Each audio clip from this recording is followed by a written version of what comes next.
teman-teman, saya barusan sekitar 3 minggu lalu membeli laptop Dell Latitude seri E5450. Barangnya datang dibungkus seperti ini. Bungkusannya sangat baik sih, bungkus walaupun hanya dapat bungkusan, lalu ini plastik charger dibungkus ini. Chargerannya seperti ini, ya, agak unik sih. Awalnya memang kita butuh colokan tambahan untuk bisa digunakan. Terus ujung kepalanya agak lebih besar. Saya pernah punya Dell, saya juga punya laptop Dell lama, maksudnya itu ujungnya lebih kecil, tapi it's okay lah, alat berfungsi dengan baik. Barangnya memang datang mulus. Saya awal ya, jadi ini di samping ini ada semacam colokan USB port 3.0. Di belakang ada untuk LAN, VGA, USB port WinOhm, HDMI, HDMI, lalu ini chargerannya. Jadi barangnya seperti ini.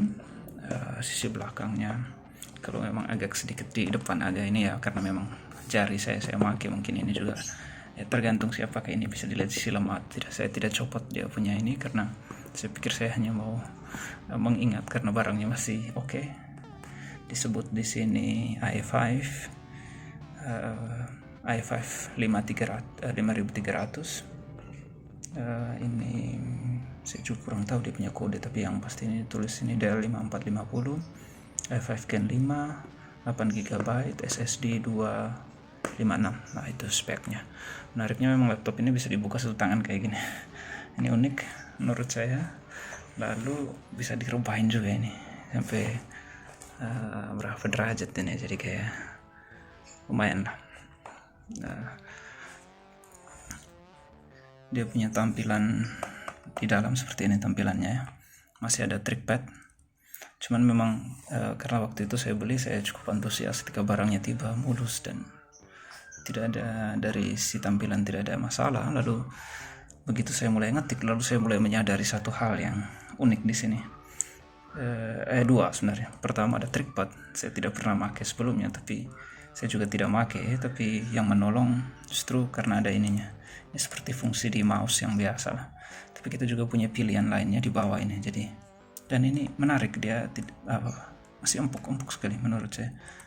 Keyboardnya juga empuk, mengetik sangat akurat sejauh ini.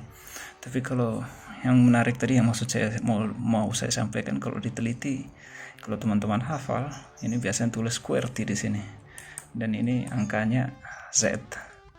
Di awal-awal saya kaget juga, ini Y-nya di sini, Z di sini. Lalu saya menemukan beberapa tombol yang kayak @ Gmail gitu, atau dan. Ini biasanya ini ada di angka 2 di sini, harusnya di atas. Dan tanda ini harus dituju. Saya kebetulan karena sudah sering ngetik, jadi mungkin agak hafal, jadi awal-awal cukup ini. Lalu saya mengganti semacam software setting di dalam language bahasanya, lalu pilih keyboard QWERTY sehingga saya bisa pakai, walaupun tombolnya tulis beda, saya masih bisa agak sedikit ini, tapi lama-lama makin biasa, makin oke lah. Itu dari si ini tampilan awal ya. Nah, sekarang mari kita mulai untuk cek dia punya kinerja atau bagaimana softwarenya ya. Kita lihat berapa lama dia boot. Kata orang SSD lebih bagus, lebih cepat, bla bla bla ya, entahlah. Tapi kita lihat saja dari si angka yang bicara. Oke, kita mulai. Jadi kita cek butuh berapa detik untuk sudah mulai. Sekarang jalan 14 detik.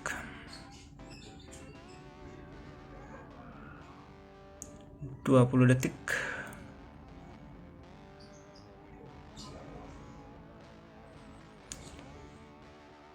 Oke, 30 detik. 35 detik untuk masuk di home begini, jadi menurut saya cepat dibanding laptop lama saya yang HDD. Lumayan lah, ini sangat nolong. Waktu beli paket di dalam ini itu hanya dikasih Windows 10 udah aktif sama Microsoft Office, tapi belum aktif ya. Saya sendiri juga tidak terlalu menggunakannya Office karena saya lebih pakai yang open source untuk software ngetik, karena mau beli, saya sudah lupa kode saya dulu kode Windowsnya, jadi saya tapi kemudian lebih nyaman pakai LibreOffice. Oke lah, itu pilihan masing-masing teman-teman. Terus saya kemudian install beberapa aplikasi lain untuk melengkapi ini, termasuk untuk kayak edit video, beberapa aplikasi Corel, Filmora, ya untuk belajar ngedit. Waktu make Filmora oke lah, cukup baik, lancar, smooth. Lalu waktu untuk ekspor video yang misalnya 4 atau 3 menit, 4 menit begitu, butuh waktu sekitar ya 5-6 menit, dan agak sedikit bunyi di kipasnya ketika Filmora bekerja untuk ekspor video. Terus kita cek di sistemnya. Ya ini sistem information. Nah ini Microsoft Windows 10 Home build. Lalu desktopnya serinya Latitude, Intel Core i5 5300, CPU 2,30 dan lain-lain lah. Memang awal ketika datang itu saya sedikit cemas dengan software. Saya lebih cemas dengan software karena pikir hardware kita bisa nyari untuk dengan budget kita, ketika ada rezeki kita bisa nyari. Lalu ketika saya cek softwarenya untuk Dell misalnya cukup baik. Macam ini untuk Dell Latitude, kita tinggal masuk ke website Dell, lalu dia akan mendeteksi PC kita apa, lalu dia akan keluar seri ini, dia membaca OS-nya apa, lalu ini driver yang kita bisa download. Dan menariknya ini masih baru menurut saya, di tanggal segini, ada yang 21 Mei, Februari 2020. Akhirnya Dell masih menyediakan dia punya software untuk driver, sehingga tidak perlu cemas juga. Terus suara kita lihat ya, coba mutar misalnya ya, kita lihat, pilih aja ya, saya pilih acak aja salah satu, misalnya Maluku sang juara Brimob.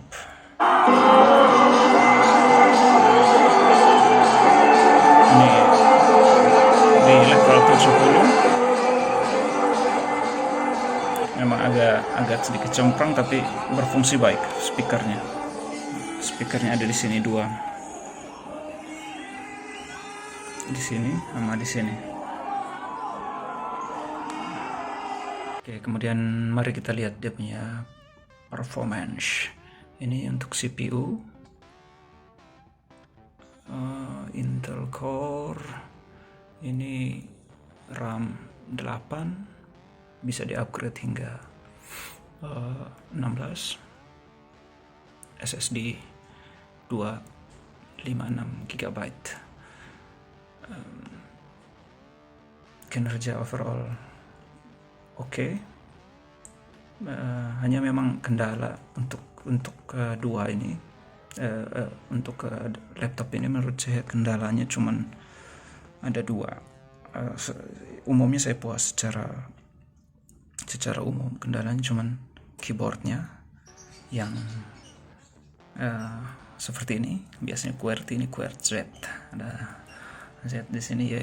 Tapi kalau sudah biasa itu oke. Saya pakai awal-awal seminggu pertama saya harus menghafal di sini dulu apa gitu ya. Saya sampai minta teman saya memfoto laptop Dell-nya keyboardnya apa, lalu saya ini kayaknya memang mungkin bisa diakalin dengan stiker. Ini semua tombol keyboard berfungsi dengan baik, hanya ya ada perubahan seperti di sini. Beberapa simbol ini cukup tricky juga, tanda tanya di sini padahal kalau diklik sebenarnya di sini.